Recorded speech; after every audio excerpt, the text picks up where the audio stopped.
আপনার শুনতে হবে না, এটা আমাদের পার্সোনাল ম্যাটার। বল না, আমি ম্যাজিকটা শিখব। আপনার দ্বারা হবে না। নীলাপ বিছানার উপর বসতেই তরু তার সামনে গিয়ে দাঁড়ালো। আপনি বাইরে যান। কেন? বাইরে যাব কি করতে? নীরের ক্ষুধা লেগেছে। কিন্তু খাবার তো টেবিলের উপরে রাখা থাকে, বাইরে থেকে কি আনবো? তরু এবার প্রচণ্ড বিরক্ত হলো। আপনি একটা গর্ধপ। হুম, ভালো হয়েছে, যা। আপনি যান। দেখ তরু, আমি অনেক টায়ার্ড, বিরক্ত করিস না। ভালো। নীর একটু পর চিল্লিয়ে উঠলে তখন আপনার আর বিরক্ত লাগবে না। তখন বেশ ভালোই এনার্জি পাবেন ওকে নিয়ে নাচার জন্য। তরু বলতে না বলতে নীর কেঁদে ওঠে, আর ওর কান্নার শব্দে নওশিও কেঁদে ওঠে। নিন হলো, যান এবার ওদের নিয়ে নাচুন। নীলাপ তরুর দিকে বিরক্তিকর চাহনি নিক্ষেপ করল। অ্যানি আর মিনিকে ডাক দে। ওদেরকে প্রয়োজন নেই, আপনি বাইরে যান।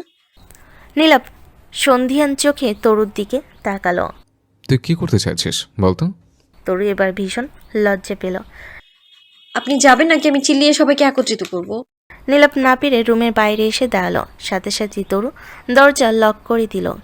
নীলাপ একটা শ্বাস ফেলে ড্রয়িং রুমে এসে বসলো। নীলাপ, যারাকে নিয়ে কালকেই ওই বাড়িতে যাব ভাবছি, তোরকেও সাথে নিয়ে যাব। নাহিদের কথা শুনে নীলাপ ভুরু কুচকে তাকালো। কেন? কেন আবার, তুই জানিস না? নীলাপ না বোধক মাথা নাড়ল। তানজিম ভাই বাবা হতে চলছে, সেজন্য যারা যেতে চাইছে। ও, তরুর তো কিছুই মনে নেই, ও গিয়ে কি করবে? কে বলতে পারে, ওখানে গিয়ে তোর কিছু মনে পড়লেও পড়তে পারে। না, তরু যাবে না। নাহিদ হয়তো নীলাপের পরিস্থিতি বুঝতে পারল। দেখ নীলাপ, তুই যতই চেষ্টা করিস না কেন, তোর কিন্তু একদিন না একদিন সব মনে পড়বেই। দরকার নেই, তরু, নীর আর নৌশিকেও মেনে নিয়েছে, আর কিছু মনে করতে হবে না। সাবিনা বলল। নীলাপ, ও তোকেও চিনতে পারছে না? তুই এইসব এত স্বাভাবিকভাবে কিভাবে নিচ্ছিস? ও আস্তে আস্তে আমাকে নতুন করে চিনে নেবে, আমি কোনোভাবে ওকে হারাতে চাই না। কেউ আর কথা বাড়ল না। কিছুক্ষণ পর নীলাপ রুমে গিয়ে দেখলো নীর আর নৌশি ঘুমাচ্ছে। তরু ইশারায় নীলাপকে চুপ থাকতে বলল। নীলাপ হালকা হেসে তরুর পাশে গিয়ে বসলো। বাহ, ভালোই তো, ওদের সামলাতে পারছিস। হুম।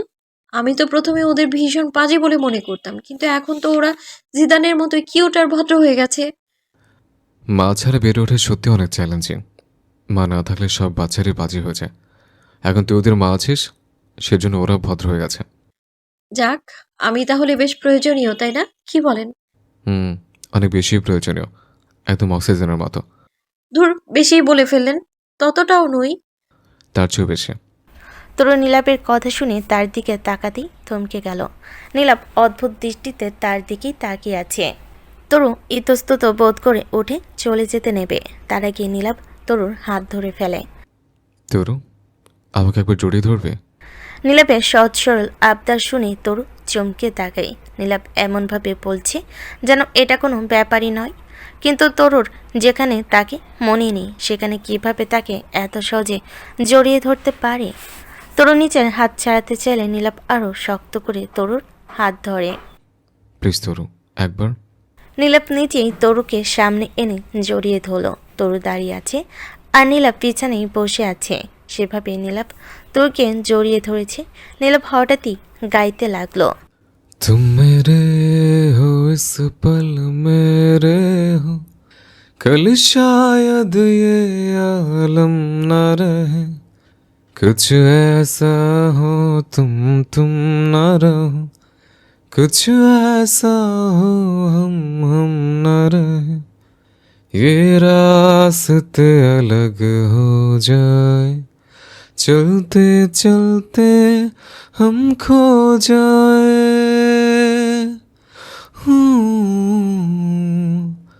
मैं फिर भी तुमको चाहूँगा, मैं फिर भी तुमको चाहूँगा, इस चाहत में मर जाऊँगा, मैं फिर भी तुमको चाहूँगा।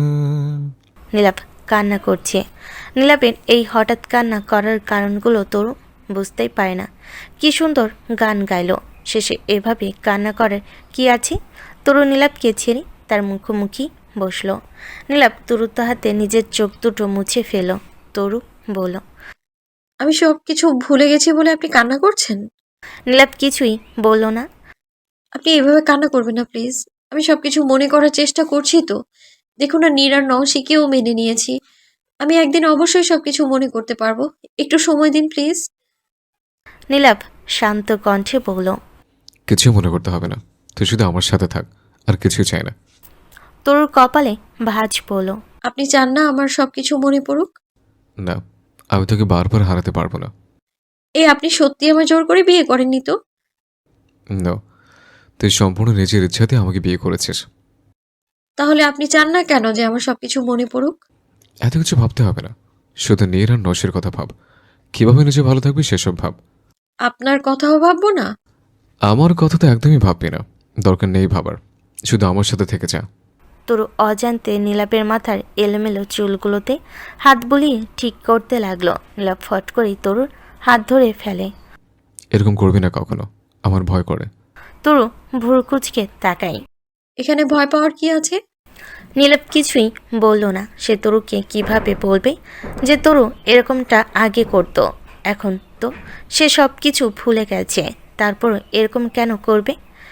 এরকম করলে নীলাপের ভয় হয়। তার মনে হয় এই বুঝি তরুর সব মনে পড়ে গেল। আপনি আমায় খুব ভালোবাসেন, তাই না? তোর মনে হয় আমি তোকে ভালোবাসি? হুম, অবশ্যই। কেন বাসেন না? জানি না। এটা কেমন কথা? আপনি নিজেই জানেন না যে ভালোবাসেন কিনা। নীলাপ মনে মনে বলল। আমি কিভাবে বলবো ভালোবাসি? তোর ভালোবাসার কাছে এসব যে খুবই নগণ্য। আমার নিজে ভালোবাসার কথা বলতেও লজ্জা করে। তরু শ্বাস ফেলে বলল। যাক, বাদ দিন, খেতে চলুন। খাওয়া দাওয়া শেষে নীলাপ আর তরু রুমে এলো। তোর একসাথে শুতে সমস্যা হলে আমি সোফায় শুতে পারি। বাহ, গতকাল এসেন্সটা কোথায় ছিল? নীলাপ অসহায় চোখে তরুর দিকে তাকালো। কালকে আমার ঘুমের প্রয়োজন ছিল, আমি অনেকদিন ধরেই ঘুমোতে পারিনি। আজকে ঘুমের প্রয়োজন নেই? আছে, তবে আমি কালকের মতো তোকে বিরক্ত করতে চাই না। ঠিক আছে, তবে সোফায় শোয়ার দরকার নেই। বিয়ে হয়ে গেছে, বাচ্চা কাচ্চাও আছে। এসব নাটক করার কোনো মানেই হয় না। খাট বড় আছে, আপনি ওইদিকে শুয়ে পড়ুন, আমি এইদিকে শুয়ে পড়ছি। নীলাপ তরুর কথা মতো শুয়ে পড়ল। লাইট অন রেখে ঘুমোতে পারবেন? বললাম না, বললাম না, আমাকে নিয়ে তোর ভাবতে হবে না, নিজেকে নিয়ে ভাব। আজকালকার যুগে ভালো মানুষেরও দাম নেই। এত ভালো হতে হবে না। সকাল হতেই নিজের উপর ভারী কিছু অনুভব করলো নীলাপ। চোখ মেলে দেখলো তরু তাকে আষ্টে পৃষ্ঠে জড়িয়ে ধরে ঘুমিয়ে আছে। এই মেয়েটা আর শুধরালো না, ঘুরে ফিরে আমার কাছে এসেই থামবে। নীলাপ তরুকে ছাড়িয়ে ফ্রেশ হয়ে নিল। সে রুমে এসে দেখলো নীরা নৌশি উঠে গেছে, তবে প্রতিদিনের মতো কান্না করছে না। তরু রাতে উঠে তোমাদের খাইয়েছে? হ্যাঁ, এই জন্যই বলে মায়ের মতো কেউ হয় না। কি, তোমার মাকে পেয়ে অনেক খুশি আছো তাই না? ফুরফুরে মেজাজে আছো? নীলাপ নিচে গিয়ে ব্রেকফাস্ট করে নিল। অ্যানি মিনিকে নিয়ে গিয়ে দেখো, ওরা উঠে গেছে। ওদের ড্রয়িং রুমে এনে রাখো, তোর একটু ঘুমাক। অ্যানি বলল। ওরা উঠে গেছে? কই কান্না করছে না তো? ওর ওদের মায়ের ম্যাজিকের প্রভাবে ভদ্র ছেলেমেয়ে হয়ে গেছে, এখন আর কান্না করে না। মিনি নীলাপের কথা শুনে হাসলো, তারপর উপরে চলে গেল। নীলাপও এসে রেডি হচ্ছিল, তখনই তরুর ঘুম ভাঙ্গে। তরু বিছানা থেকে উঠে সোজা ফ্রেশ হতে চলে যায়। এসে দেখে নীলাপ বসে আছে। আপনি অফিসে যাচ্ছেন? হুম। আচ্ছা, কিন্তু নীরার নওশি কোথায়? অ্যানির মিনির কাছে আছে। ও আচ্ছা। গিয়ে ব্রেকফাস্ট করে নে, আমি গেলাম। নীলাপ বেরিয়ে গেল। তরু ব্রেকফাস্ট করে ড্রয়িং রুমে বসতেই যারা তার কাছে এলো। আপু, তোমাকে কালকে যেই কথাটা বলতে চেয়েছিলাম বলাই হয়নি। কি কথা বোন? আপু, তুমি, আমি মানে আমরা ফুপু হতে চলেছি, মানে আমাদের একমাত্র ভাই বাবা হতে চলেছে। তরু কিছুই বলল না। তো কি হলো আপু, খুশি হওনি? আমার ভাইয়ের কথা আমার মনে পড়ছে না বোন। তখন হসপিটালে থাকতে এসেছিল, কিন্তু আমি তখন ভালোভাবে দেখিনি তাকে। সমস্যা নেই আপু, তুমি আমার সাথে চলো। আমি যাব? হ্যাঁ, ভাইয়া বারবার তোমাকে নিয়ে যেতে বলেছে, সে তোমাকে দেখতে চায়। তরু হাসি মুখে বলল। তাহলে অবশ্যই আমার যাওয়া উচিত। কিন্তু নীরার নওশিকে রেখে কিভাবে যাব? আর নীলাভকেও তো বলা হয়নি। নীর আর নৌশিকে রেখে কেন যাব? ওদেরকেও নিয়ে যাব, আর ভাইয়াকে কল করে বললেই তো হয়। তরু রাজি হয়ে গেল। নাহিদ নীলাপকে কল দিল। নীলাপ, তরু আমাদের সাথে যেতে চাইছে। তার উপর তানজিম ভাই বারবার ওকে নিয়ে যেতে বলেছে। তরু যেতে চাইছে শুনে নীলাপ না করতে পারল না। আচ্ছা নিয়ে যাও, কিন্তু কবে আসবে তোমরা? ভাইয়ার বিয়ের সময় গিয়েছিলাম, আর যাওয়া হয়নি। এতদিন পর যাচ্ছি, 2-3 দিন তো থাকতেই হবে। নীলাপ ফোঁস করে একটা শ্বাস চালো। আচ্ছা সাবধানে যাও। নাহিদ কল কেটে দিল। সকাল 11টার দিকে তারা এহসান মঞ্জিলে এসে পৌঁছায়। অ্যানি আর মিনিও তাদের সাথে এসেছে। ওদের সবাইকে দেখে সাফন আর তাজিম বেশ খুশি হলেন, কিন্তু তরুকে দেখে জোহরা খুশি হলেন না। মনে মনে বললেন, মেয়েটা পরিশেষে সবার কাছেই ভালো হয়ে গেল। ভাবা যায় এই পোড়া কপালের ভাগ্য এত সুখ লেখা ছিল। সাফন জোহরাকে এক সাইডে এনে বলল, তরুর সামনে একদম কোনো কথা বলবে না। আমি ওর সামনে তোমাকে মা হিসেবে পরিচয় করিয়ে দেব, তাই মায়ের মতোই বিহেভ করবে। মনে রেখো, উল্টাপাল্টা কিছু করলে এই বয়সে এসে তোমাকে ডিভোর্স দিতে হবে। জোহরা চোখ কটমট করে সাফনের দিকে তাকালো। লোকটা শুরু থেকেই তাকে এটা বলেই দমিয়ে রেখেছে। পান থেকে চুন খসলেই তাকে এটা বলে হুমকি দেয়। সাফন যারাকে নিয়ে তাদের সামনে গেল। আপু, ওনারা হলেন আমাদের ভাই আর আমার ভাবি। যারার কথা শুনে তরু তাজিমের দিকে এগিয়ে গেল। কেমন আছো ভাইয়া? তাজিমের চোখে পানি চলে এলো। মনে হচ্ছে কত যুগ পরে তরু তাকে ভাইয়া বলে ডাকলো। তাজিম তরুর মাথায় হাত রাখলো। ভালো আছি বোন, তুই আসাতে আরো ভালো আছি। ভাবি ভালো আছো? মাইশা মৃদু হেসে বলল, এই তো তরু, আছি ভালোই। আপু, উনি হচ্ছেন বাবা আর উনি হচ্ছেন মা। জারার কথা শুনে তরু সাফওয়ানের দিকে এগিয়ে গেল। আসসালামু আলাইকুম বাবা, ভালো আছো? তরুর মুখে বাবা ডাক শুনে সাফন কান্নায় ভেঙে পড়লেন। কি হলো বাবা, কাঁদছো কেন? জোহরাকে দাঁড়িয়ে থাকতে দেখে তরু বলল, আসসালামু আলাইকুম মা। বাবা কাঁদছে কেন? তরুর মুখে মা ডাক শুনে জোহরা চমকে তাকালো। কি হলো মা বাবা, তোমরা খুশি হওনি আমায় দেখে? আমি কি কোনো ভুল করেছি? তাজিম এসে তরুর কাঁধে হাত রেখে বলল। কেন ভুল করিসনি বোন, ওরা তো খুশিতেই এরকম করছে। তরু সাফনের দিকে তাকালো। সাফন এখনো কাঁদছে। জোহরা দাঁড়িয়ে থাকতে না পেরে নিজের কাজে চলে গেল। বাবা তুমি কাঁদছো কেন? আমি তো সুস্থই আছি, হয়তো সব ভুলে গেছি, কিন্তু আমি তো স্বাভাবিকই ব্যবহার করছি, তাই না? তোমাদের কি মনে হচ্ছে যে আমি সব ভুলে গেছি বলো? আমি আগে যেরকম ব্যবহার করতাম সেরকমই তো ব্যবহার করছি, তাই না? হ্যাঁ মা, বাবার কাছে আয় মা। সাফনের ডাকে তরু সাফনের দিকে এগিয়ে গেল। সাফন আলতো হাতে তরুকে বুকে টেনে নিল। তরু ছোট বাচ্চাদের মতো বাবার বুকের সাথে লেপ্টে রইল। তার চোখ থেকেও পানি ঝরছে। সে জানে না কেন, তারও অনেক কষ্ট হচ্ছে। মা কেন চলে গেল বাবা? সাফন তরুকে ছেড়ে দাঁড়ালো। তোর মা রান্না করছে, হয়তো সেখানেই গিয়েছে। যারা তরুকে তরুর রুমে নিয়ে এলো। তরু আশেপাশে নীলাপের ছবি দেখে থমকে গেল। এটা আমার রুম নাকি নীলাভের রুম? ওয়েট, নীলাভের নিজের রুমেও তো নীলাভের একটাও ছবি নেই, তাহলে এখানে এত ছবি কেন? যারা মুচকি হাসি দিল। সেটা আমি কিভাবে জানবো বলো আপি? আমিও তো ভাইয়ার বিয়েতে প্রথম তোমার রুমে এসেছিলাম, আর তখন রুমের ছবিগুলো দেখে আমিও একটু অবাক হয়েছিলাম ঠিকই, কিন্তু তখন আমি জানতাম যে তুমি শুরু থেকেই ভাইয়াকে অনেক ভালোবাসতে, তাই আর এ নিয়ে প্রশ্ন করিনি তোমাকে। শুরু থেকেই মানে? কবে থেকে আমি নীলাভকে ভালোবাসতাম? আপু, বাদ দাও না, তোমার যখন মনে পড়বে তখনই তো সব জানতে পারবে। তরু আর কিছু বলার আগেই যারা চলে গেল। কেটে গেল 3 দিন। তরুর কাছে ফোন না থাকেই নীলাপের সাথে ততটা কথা হয়নি এই 3 দিনে। নীলাপ নাহিদের সাথে কথা বললে তখন তরুর কাছে দিতে বলে, আর এভাবে নীলাপ নিজ ইচ্ছেই তরুর সাথে কথা বলেছে। এই 3 দিনে তরু লক্ষ্য করেছে জোহরা তরুর সাথে কথাই বলে না। তরু যেটুকু জিজ্ঞেস করে শুধু সেটুকুই বলে। এমন না তার সাথে তরু খারাপ ব্যবহার করে, শুধু মায়ের ভালোবাসাটা সে পায়নি জোহরার থেকে, যার জন্য তার কষ্ট হচ্ছে। সে খেয়াল করে দেখেছে যারাও জোহরার সাথে ততটা কথা বলে না। আজকে তারা আবারও খ্যান মেনশনে ফিরে যাবে। তরুও ফিরে যেতে চাই সেখানে। এখানে তার ভালো লাগছে না। সত্যি বলতে সে নীলাপকে ভীষণ মিস করছে। রুমের ছবিগুলো তাকে আরও বেশি করে নীলাপের কথা মনে করিয়ে দিচ্ছে। অন্যদিকে নীলাপও তরুকে ছাড়া থাকতে পারছে না। তার উপর নওশিকেও নিয়ে গেছে। বাচ্চাদের ছাড়া তার ঘরটা ভীষণ ফাঁকা ফাঁকা লাগে। শুধু তরু যেতে চেয়েছিল বলে নীলাভ না করতে পারেনি, আর কাজের জন্য সে তাদের সাথে যেতে চাইলেও যেতে পারেনি। এমনিতেই বিভিন্ন ঝামেলায় তার কাজের অনেক ক্ষতি হয়েছে। তবে আজকে তারা ফিরে আসবে শুনি নীলাভের বেশ ভালো লাগছে। সে নিজের কাজ শেষ করে আজকে সন্ধ্যার আগে বাড়িতে ফিরে আসে। নীলাভ রুমে এসে দেখে তরু বাচ্চাদের সাথে গল্প করছে আর বাচ্চারা হাসছে।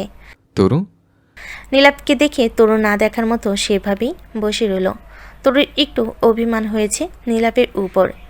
নীলাভ সবসময় বলে সে তরুকে ছাড়া থাকতে পারবে না। তাহলে এই 3 দিন সে কিভাবে ছিল? নাকি শুধু মুখেই বলে কিন্তু তাকে ছাড়াও বেশ ভালোই থাকবে? নীলাভ বেশি কিছু না ভেবে ফ্রেশ হতে চলে গেল। নীলাভ ওয়াশরুম থেকে বেরিয়ে দেখল তরু চুপচাপ খাটে বসে আছে। নীলাভ আশেপাশে তাকিয়ে দেখল নীর আর নওশি রুমে নেই। নীরা নৌশি কোথায়? তরু উত্তর দিল না। নীলাভ একটা শার্ট গায়ে জড়িয়ে তরুর সামনে এসে বসল। তরু, বাচ্চারা কোথায়? তরু নীলাভের দিকে না তাকিয়ে বলল, এনিমিনি নিয়ে গেছে। আমি ওদেরকে করে নেওয়ার জন্য উদ্গ্রীব হয়ে আছে। ওদেরকে অনেক মিস করেছি আমি। তরুর ভীষণ রাগ উঠল। নীলাভ কি তরুকে একটু মিস করেনি? শুধু নীর আর নওশির কথাই কেন বলল? নীলাভ উঠে চলে আসতে নেবে, তার আগেই তরু নীলাভের সামনে গিয়ে বলে ওঠে, আমি এবারই ছেড়ে চলে যাব। তরুর কথা শুনে নীলাভ স্তব্ধ হয়ে গেল। কি বললি? তরু হঠাৎ করে নীলাভের শার্টের কলার চেপে ধরে বলল, আমি এবারই ছেড়ে চলে যাব, থাকবো না আমি এই বাড়িতে। নীলাভের হার্টবিট থেমে যাওয়ার উপক্রম। তার মনে হচ্ছে কোনো না কোনোভাবে তরু সব কিছু জানতে পেরেছে, নয়তো তরুর সব মনে পড়ে গেছে। এই ভয়ই তো সে তরুকে ওই বাড়িতে যেতে দিতে চায়নি। এবার কি সত্যি তরু তাকে ছেড়ে চলে যাবে? এসব মনে হতে নীলাভ অসহায় কণ্ঠে বলে ওঠে, না প্লিজ তরু, তুই আমাকে ছেড়ে যাস না। আমি তোকে ছাড়া থাকতে পারবো না। তুই ভাবতেও পারবি না যে আমি এই 3টা দিন কিভাবে কাটিয়েছি। জানিস তরু, আমি এই 3 দিনে হারে হারে টের পেয়েছি যে তুই এতগুলো বছর আমাকে ছাড়া কতটা যন্ত্রণায় দিন পার করেছিস। এর আগেও তোকে ছাড়া থেকেছি আমি, কিন্তু এই 3 দিন সবচেয়ে বেশি কষ্ট হয়েছে। আমি শুধু তোকে একবার দেখার জন্য পাগল হয়ে গিয়েছিলাম। মেনে নিচ্ছি যে সব ভুল আমার ছিল। আমি তোকে বিশ্বাস করিনি। আমি যদি তোকে আগে একটু বিশ্বাস করতাম তাহলে তোকে এত কিছু ফেস করতে হতো না। আমি বুঝতে পেরেছি তরু, যখন তুই আমার আশেপাশে থাকতে কিন্তু আমি তোকে চিনতে পারতাম না, তখন তোর কেমনটা লেগেছিল। তুই কতটা কঠিন পরিস্থিতি থেকেও আমাকে ভালোবেসে গেছিস। আমি খানিকটা হলেও এই 3 দিন অনুমান করতে পেরেছি। আমি কি করবো তরু? আমি তো ক্ষমা পাওয়ারও যোগ্য নই। নীলাভের কথাগুলো শুনে তরু চমকে তাকালো। নীলাভ এসব কি বলছে? বিশ্বাসের কথাই বা কেন বলছে? সে তো অভিমান করে নীলাভের সাথে শুধু এভাবে কথা বলেছে। নীলাভ শুধু নীরার নওশিকে মিস করেছে বলাতে তরু অভিমান করে চলে যাওয়ার কথা বলেছে। কিন্তু তরুর এবার কেমন যেন লাগছে। নীলাভ তরুর কোন পরিস্থিতি বা কথাই বলছে? তরুকে কেমন সিচুয়েশনেই বা পড়তে হয়েছিল? আর কেনই বা পড়তে হয়েছিল? তরু মনে মনে ভাবল। নীলাভ এসব কথা কেন বলছে? তাহলে কি এমন কিছু আছে যেটা সবাই আড়াল করতে চাইছে? কি সেটা? কেন নীলাভ এতটা ভয় পেয়ে গেছে? নীলাভ কি সেই জন্যই চায় না আমার সবকিছু মনে পড়ুক? আমার জানতেই হবে। তরু নীলাভের কলা ছেড়ে দিল আর একটু যাচাই করার জন্য বলল, নীরার নওশি আমারও ছেলে মেয়ে, ওরা আমাকে ছাড়া থাকতে পারবে না। আমি তো বলেছিলাম যে ওদের যখনই আমার প্রয়োজন হবে আমি থাকবো ওদের সাথে, তাই কথা মতো আমি ওদেরকে নিজের সাথে নিয়ে যাব। তরুর কথা শুনে নীলাভ পাগলের মতো তরুকে বলতে লাগলো, তুই আমাকে ছেড়ে যেতে পারবি তরু? আমি জানি তোকে অনেক কিছু সম্মুখীন হতে হয়েছে, নিজের লড়াইয়ে নিজেকে লড়তে হয়েছে। আমি তোর কঠিন সময়গুলোতে তোর পাশেও ছিলাম না। আমি সত্যিই তোকে ডিজার্ভ করি না, কিন্তু তরু আমি সত্যিই তোকে ছাড়া থাকতে পারবো না। নীলাভ তরুর হাত ধরে বলল, আমি তখন সবার সামনে তোকে সাপোর্ট করতে পারিনি তরু, কারণ আমার মনে হচ্ছিল আমি কিছু বললে বাকিরা সবাই তোকে আরও আজে বাজে কথা বলবে। কিন্তু আমি তোর সাথে ছিলাম তরু, আমি ভেবে নিয়েছিলাম সেই সময় প্রমাণ না হলে আমি নিজে থেকে সব কিছু খুঁজে বের করার চেষ্টা করব। আমি নিজেকে নির্দোষ প্রমাণ করার চেষ্টা করছি না তরু, আর না তো অজুহাত খুঁজছে। আমি আবারও বলছি, সব ভুল আমার ছিল, আমার জন্যই তোকে কষ্ট পেতে হয়েছে। সব কিছুর জন্যই আমি দায়ী। আমি তোর ভালোবাসা পাওয়ার যোগ্য নই, ক্ষমা পাওয়ারও অযোগ্য। কিন্তু তরু, তুই আমার অক্সিজেন। আমার কাছ থেকে দূরে গেলে আমি সার্ভাইভ করতে পারবো না। কথার মাঝে হঠাৎ করে নীলাপ তরুর সামনে বসে পড়ল। তরুকে চমকে দিয়ে তরু পা জড়িয়ে ধরল। তরু নিজেকে সামলে নিয়ে শক্ত হয়ে দাঁড়ালো। তার ভীষণ মাথা ঘোরাচ্ছে। নীলাপের বিহেভিয়ার তাকে ব্রেনে ইফেক্ট ফেলছে। আমি বাকি জীবন তোর সার্ভেন্ট হয়ে থাকবো, তো আমার থেকে দূরে সরে যাস না। তুই যা বলবি আমি তাই করব। যেই শাস্তি দিবি সব মাথা পেতে নেব, শুধু তুই থেকে যা। তরু নিজের জায়গায় থেমে গেছে। নীলাপ কি এমন ভুল করেছিল, আর কিসের জন্যই বা এভাবে ক্ষমা চাইছে সেটাই তরুর মাথায় ঢুকছে না। তবে সে এটুকু বুঝতে পেরেছে সে নীলাপ তার সাথে অনেক বড় কোনো অন্যায় করেছিল, আর তার স্মৃতি থাকলে সে আজ নীলাপের সাথে থাকতো না। তরু নিজের মস্তিষ্কের উপর জোর দিতে লাগলো, সব কিছু মনে করার চেষ্টা করতে লাগলো। নীলাপ কান্না করছে। তরু, আমি জানি তুই আমাকে অনেক ভালোবাসিস। আমি সারা জীবন তোকে ভালোবাসলেও তোর ভালোবাসার কাছে সেটা খুবই নগণ্যই থাকবে। আমি তোর মতো করে ভালোবাসতেও জানি না। আমি জানি না তোর কীভাবে আমি নিজের অনুভূতিগুলো ভাষায় প্রকাশ করব। আমি সত্যিই লুজার তরু। আমি কখনোই তোর কষ্টটা অনুভব করার চেষ্টা করিনি, তোর কথাগুলো শুনতে চাইনি, সত্যিটা জানার চেষ্টা করিনি। আমি আমি খুব খারাপ। আমাকে তুই মেরে ফেল তরু, আমার মরে যাওয়া উচিত বোধ হয়। তরু নিজের মাথা চেপে ধরল, আর সহ্য করতে পারছে না। তার কিছু কিছু কথা মনে পড়ছে, কিন্তু সব আবছা আবছা। তরু দুপা পিছিয়ে গেল। নীলাপ কানারত অবস্থাতেই তরুর দিকে তাকালো। তরু মাথা ঘুরছে। নীলাপ তরুর দিকে এগিয়ে যেতে নিলে তরু হাত উঁচিয়ে না করে। তরু মাথা চেপে ধরে জোরে জোরে শ্বাস নিতে লাগলো।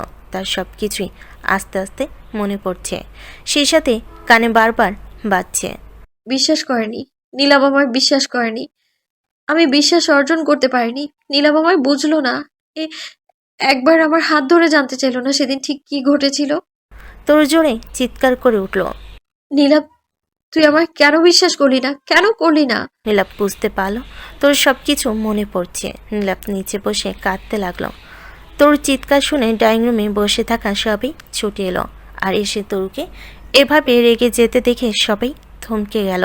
তরু ঘরের সমস্ত জিনিসপত্র ভাঙচুর করছে। যারা তরুকে থামাতে এগিয়ে যেতে নিলে নাহিদ তার হাত ধরে ফেলে। যেও না ওদিকে, তোরও যা করেছে করতে দাও।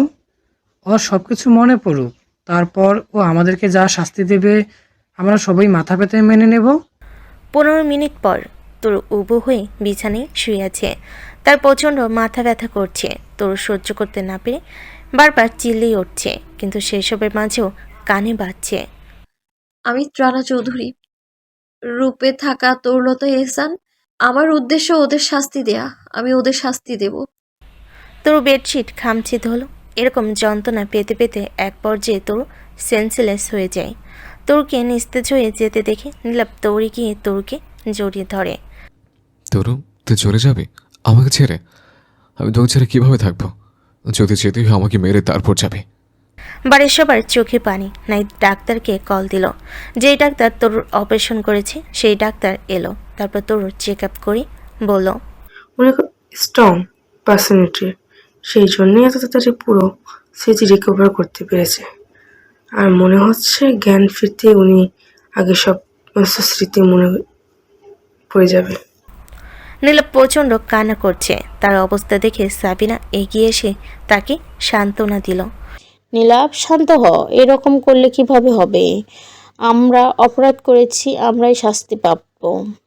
একদিন না একদিন তো তরু সবটা মনেই পড়তো।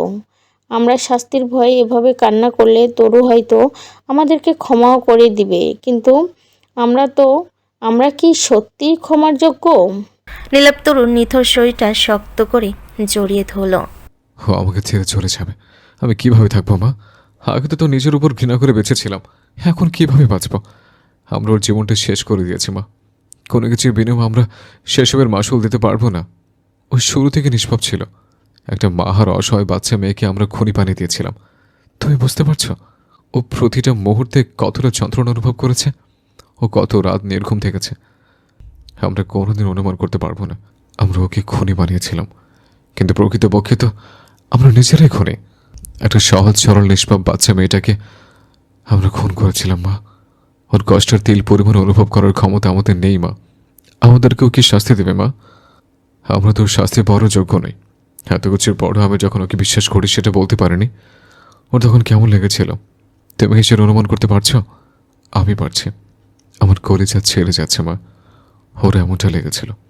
আমার তরু কাউকে নিজের কষ্টটা বোঝাতে পারেনি, নিজের জন্য একাই লড়াই করে গেছে। আমি ওকে ভালোবাসে বলতেই পেরেছি, কিন্তু সত্যিকারে ভালোবাসতে পারিনি কখনো। ভালোবাসা মানে ভালো রাখা, তার কষ্টে কষ্ট পাওয়া, তার জন্য সব কিছু করতে পারা। তরু আমাকে পাগলের মতো ভালোবেসে গেছে, আর আমি অকৃতজ্ঞ সেই ভালোবাসা ভোগ করেই গেছে। প্রতিদান স্বরূপ কখনো ওকে ভালো রাখার চেষ্টা করিনি, ওর কষ্টটা অনুভব করার চেষ্টা করিনি, আর ওর জন্য কিছুই করিনি। আমি লুজার মা, আমি পৃথিবীর সবচেয়ে বড় লুজার। আমি সব কিছু হারিয়ে ফেলেছি, আমি তরুকে হারিয়ে ফেলবো মা। বাড়ির সবাই কাঁদছে। নীলাপ তরুর চেহারা থেকে চুল সরিয়ে তরুর কপালে নিজের ঠোঁট ছোঁয়ালো, তার মাঝে আবারও কেঁদে উঠল। যে মেয়েটা আমাকে ছাড়া ঘুমাতে পর্যন্ত পারে না, সে মেয়েটা আমাকে ছাড়া কীভাবে ছিল এতগুলো বছর? কতগুলো স্লিপিং পিল খেয়েছিল, কতবার আমার ছবিগুলির সাথে অভিমান করে খাবার স্কিপ করেছিল। আমি সব জানতে চাই, আমি সব কিছু জানতে চাই। আমি আমার নামে জমিয়ে রাখা সবগুলো অভিযোগ পড়তে চাই। আমি শুধু সেই সুযোগটুকু চাই। আমাকে সেই সুযোগটা দিবে না? নাইতে সে নীলাপের কাঁধে হাত রাখলো। নীলাপ তার দিকে তাকিয়ে আবারও কেঁদে উঠল। ভাইয়া, তুমি বলেছিলে বিয়ের পর নাকি বউই সব। নিজে ভালো থাকতে হলে আগে বউকে ভালো রাখতে হয়, জানো তো? আমি তোরকে ভালো রাখার চেষ্টাটুকুও করিনি কখনো। তুমি বলেছিলে ভালোবাসে মানুষটা 100টা খুন করলেও মাফ করে দিতে হয়, নিজেকে খুন করে অভিযোগ করতে নেই। আমি কেন মাফ করতে পারিনি তোরকে? কেন ওকে কষ্ট দিয়ে গেছে? ওর কাছে কষ্ট রাখার জায়গা ছিল না ভাইয়া, তারপরও কখনো অভিযোগ করেনি। আমি ওকে মেরে ফেলেছি ভাইয়া, ও কখনো শব্দটা উচ্চারণ করেনি, কখনো অভিযোগ করেনি ও কেন আমাকে এতটা ভালোবাসতে গেল। আমি তোর ভালোবাসার তিল পরিমাণ পাওয়ার যোগ্য নই, জানো তো? আমি একবার জিজ্ঞেস করেছিলাম আমাকে কেন এত ভালোবাসিস, ও বলেছে আমাকে নাকি কারণ ছাড়াই ভালোবাসে। আচ্ছা ভাইয়া, ও যদি আমাকে বিনা কারণ অতিমাত্রায় ভালোবাসতে পারে, তাহলে আমি এত কারণ থাকা সত্ত্বেও কেন ওকে ভালোবাসতে পারলাম না? কেন ওকে কষ্ট দিয়ে গেলাম? কেন ওর কষ্ট অনুভব করার চেষ্টাও করলাম না? কেন ওকে খুব ভালো রাখার চেষ্টা করলাম না? কেন কিছুই করলাম না ওর জন্য? এত অবহেলা পেয়েও আমার কলিজাটা কীভাবে আমাকে এতটা ভালোবেসে গেল? আমি কারণ খুঁজেছি, কিন্তু ও ঠিকই বলেছে, ও আমাকে কারণ ছাড়াই ভালোবাসে। ওর কাছে আমাকে ভালোবাসার কোনো কারণ নেই, ও শুধু আমার মাঝে একটু শান্তি খুঁজে পেত। আমি নাকি ওর পেছু টান, ওর অতীত, বর্তমান আর ভবিষ্যৎ। ভাবতে পারছ ও আমাকে ঠিক কতটা ভালোবাসত? এখনও বাসে। ও আমাকে অতি মাত্রায় ভালোবাসে, এতটা ভালো কেউ কখনো কাউকে বাসেনি। এই বিরল ভালোবাসা আমার দূরও আমাকে দিয়েছে, কিন্তু বিনিময়ে আমি কষ্ট, যন্ত্রণা, অবহেলা ছাড়া আর কিছু দিতে পারলাম না। নীলাপ কাঁদতে কাঁদতে হাঁপিয়ে গেল। আমি আজকে একদিন কান্না করে হাঁপিয়ে গেছে। আমার তরুণ না জানি কতদিন কাতরাতে কাতরাতে এভাবেই কান্না করেছে, এতটাই কান্না করেছে যে কান্না করতেই ভুলে গেছে। আমার তরুর চোখের পানিও শুকিয়ে গেছে আমার জন্য কান্না করতে করতে। ওর সেসব রাতগুলো কীভাবে কেটেছে ভাবতে আমার হৃদস্পন্দন থেমেছে। মা আর একটা অনাথ মেয়ে একা কীভাবে সার্ভাইভ করেছিল। কেন আমি সেসব দিন ওর বাসে ছিলাম না? কেন জড়িয়ে ধরে বললাম না, জান পাখি তুই আমার প্রাণ পাখি, আমি তোকে খুব ভালোবাসি, তোর পাশে কেউ না থাকলে আমি সবসময় তোর পাশে আছি। আমি কেন নিজের চোখের উপর বিশ্বাস করলাম? কেন তোরকে একবার বিশ্বাস করলাম না? কেন ওর মাথায় আদরের হাত রেখে জিজ্ঞেস করলাম না? জান পাখি বলো না, সেদিন কী হয়েছিল আমাকে বলো, আমি বিশ্বাস করব তোকে। তোর কোনো ভয় নেই, তোর প্রেম তোর সাথে আছে, তোকে সব কিছু থেকে প্রোটেক্ট করব। আমার কলেজেটা একা কীভাবে লড়াই করেছিল, আমার ছোট্ট প্রাণ পাখিটা যে কথায় কথায় কেঁদে ফেলতো, সে কীভাবে এরকম স্ট্রং হলো, কতটা কষ্ট পেতে হলো, আমি খবর রাখিনি। সাবিনা কান্নার মাঝে বলল, আমি যেটুকু কষ্ট পেয়েছিলাম নিজের ভুলে পেয়েছিলাম, কিন্তু আমার প্রাণ পাখিটা বিনা কারণে কষ্ট পেল। আমাদের ভুলের কারণে জীবনটাই নষ্ট হয়ে গেল। আমি কীভাবে এসবের মাসুল দেব? আমি কীভাবে দেব? আমার প্রাণ পাখি তুই শুধু থেকেছে, আমি তোকে কখনো আর কষ্ট পেতে দেব না। আমার মনের লাইব্রেরিতে থাকা আমার সবচেয়ে প্রিয় বই তুই, যে বইটা আমি কখনো পড়ে দেখিনি, আমি জানার চেষ্টা করিনি আমার প্রাণ পাখির প্রিয় রং লাল কেন। আমি জানতে চাইনি কীভাবে আমার প্রাণ পাখিটা হাসতে ভুলে গেছে, কাঁদতে ভুলে গেছে, ব্যথা অনুভব করতে পর্যন্ত ভুলে গেছে। আমি কখনো সেসব বুঝতে চাইনি। আমি কেন এতটা ইম্যাচিউর হলাম বলো? জান পাখি আমি তোকে পড়তে চাই, আমাকে একটা বার সুযোগ দে তোকে পড়ে দেখার। কথা দিচ্ছে আমি তোকে খুব যত্ন নিয়ে পড়ব। তোর লুকায়িত ব্যথাগুলো, যন্ত্রণাগুলো আমি প্রতিদিন নিয়ম করে পড়তে চাই তোর। আমি তোকে বুঝতে চাই, আমি জানতে চাই, আমি সব জানতে চাই। আমার একটা সুযোগ দে। নাজমুল নিজের চোখ জোড়া মুছে নিল। ছেলের পাগলামি দেখে তার বুক ফেটে যাচ্ছে। সে যদি পারত তার ছেলের অন্যের বোঝা নিজের কাঁধে নিতে তাহলে সে নিত, কিন্তু তার নিজের কাঁধেই যে অন্যের বোঝা আছে সেগুলো তো সে বইতে পারছে না। তোরকে যাতে ফাঁসি দেওয়া হয় সেজন্যই তো সে কোর্টে সুপারিশ করেছিল। এই অন্যের বোঝা সে কীভাবে বইবে? এই অবিচারের জন্য আলো কি তাকে কখনো মাফ করবেন? সে তরুর মুখোমুখি বা কীভাবে হবেন? কিভাবে? সাবিনা নাহিদের মনও একই অনুতাপ।